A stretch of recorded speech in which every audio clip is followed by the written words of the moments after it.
6 बेटियां थीं और कोई बेटा न था।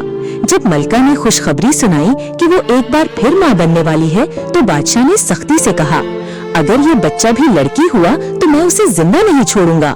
मलका ये सुनकर बहुत परेशान रहने लगी।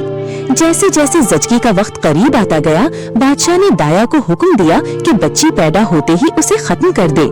वक्त आया, एक निहायत हसीन बच्ची दुनिया में आई। दाया ने जैसे ही उसका चेहरा देखा तो वो उसे मार न सकी। बच्ची हंस पड़ी और उसके होंठों से खुशबू भरी फूल झड़ने लगे। दाया ये मंजर देखकर हैरान रह गई। मलका को जब ये खबर मिली तो वो खुद भी दंग रह गई। उसने दाया को बहुत सा सोना चांदी देकर कहा कि बादशाह से झूठ बोल दे ताकि वो नन्ही शहजादी को छुपकर पाल सके। यूं शहजादी खुफिया तौर पर बड़ी होने लगी। जैसे जैसे वो चलने लगी, उसके हर कदम से सोने और चांदी की ईंटें बरामद होने लगी, जिन्हें मलका छुपा कर रखती। कुछ अरसा गुजरा, एक कहत आया और खजाना खाली हो गया। बादशाह फिक्रमंद बैठा था कि मुल्क कैसे संभाले। तब मलका ने अपने खुफिया जखीरे से चंद ईंटें बादशाह को लाकर दी। बादशाह हैरान हुआ और वजह पूछी। मलका ने कहा, पहले वादा करें कि मेरी जान बख्शी होगी। बादशाह ने वादा किया। तब मलका ने अपनी 7वीं बेटी को सामने लाया। वो चलती तो सोने चांदी की ईंटें बिखरती और मुस्कुराती तो फूल झड़ते। बादशाह ने पहली बार अपनी नन्ही बेटी को देखा और दिल पसीज गया। उसने मलका को माफ किया और बेटी को सीने से लगा लिया। लेकिन बड़ी बहनों के दिल में हसद की आग भड़क उठी। बादशाह ने हसद खत्म करने के लिए अपनी सबसे छोटी बेटी के लिए एक अलग शानदार महल बनवाया। एक दिन बादशाह ने सफर पर जाना था। उसने बेटियों से पूछा कि वापसी पर क्या तोहफा चाहिए। छोटी शहजादी अपनी दुआ में मसरूफ थी। उसने अपनी कनीज से कहा, बादशाह से कहो सब्र। कनीज ने समझा कि कोई चीज है जिसका नाम सब्र है। बादशाह वापसी पर बाकी बेटियों के तोहफे लाया और सबसे छोटी के लिए एक डब्बा दिया। ये है सब्र। शहजादी ने कुछ न समझा और डब्बा एक कोने में रख दिया। एक दिन गर्मी में पंखा तलाश करते हुए उसने डब्बा खोला तो अंदर एक हसीन और जमील पंखा पाया। जैसे ही उसने पंखा हिलाया, एक निहायत खूबसूरत शहजादा उसके सामने आ खड़ा हुआ।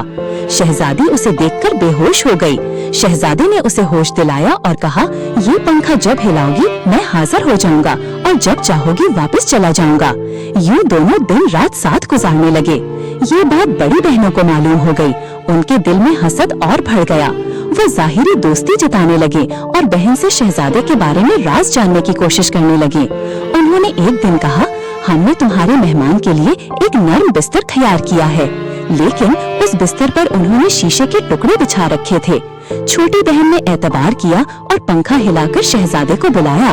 वो जैसे ही बिस्तर पर लेटा, शीशे के टुकड़े उसके बदन में चुभ गए। शहजादा खून में नहा गया। शहजादी घबराकर पंखा हिलाने लगी और उसे वापस उसके देश भेज दिया। दिन गुजरते गए मगर शहजादा दोबारा न आया। शहजादी रोती रहती और पंखा हिलाती, लेकिन कोई जवाब न मिलता।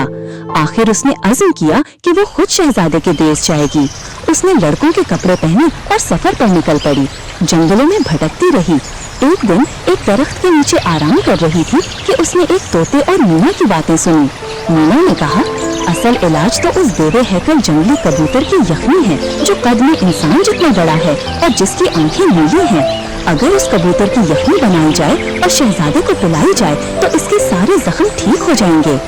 ये सुनकर शहजादी ने इरादा बांधा कि वो उस कबूतर को ढूंढेगी। कई दिन जंगलों और वादियों में फिरने के बाद वो एक घने दरख्त के पास पहुंची, जहां वाकई एक बेबे हैकल कबूतर बैठा था। इसका कद इंसान के बराबर और आंखें नीलगू रोशनी से चमक रही थीं। शहजादी ने बड़ी एहतियात से जाल बिछाया और दाने डाले। कबूतर जाल में आया तो उसने उसे पकड़ लिया। वो उसे लेकर वापस आई और उसकी यखनी तैयार की। यखनी की खुशबू पूरे महल में फैल गई। जब वो शहजादे के पास पहुंची तो सब दरबारी हैरान रह गए कि एक नौजवान तबीब किस शान से आया है। शहजादी ने निकाब ओढ़ रखा था ताकि पहचानी न जाए। उसने कहा, अगर आप लोग इजाजत दें तो मैं शहजादे को ये यखनी पिलाऊं। यखनी पिलाई गई तो कमाल हो गया। शहजादे के जख्म तेजी से भरने लगे। चंद दिनों में वो मुकम्मल तंदुरुस्त और पहले से भी ज्यादा हसीन और जमील हो गया। शहजादे ने शुक्रगुजारी के लिए तबीब को दरबार में बुलाया और कहा, ऐ मेहरबान हकीम, तुमने मेरी जान बचाई है। जो चाहो मांग लो, मैं इनकार नहीं करूँगा। शहजादी ने मुस्कुरा कर कहा, शहजादे, क्या आप मुझे पहचान नहीं पाए?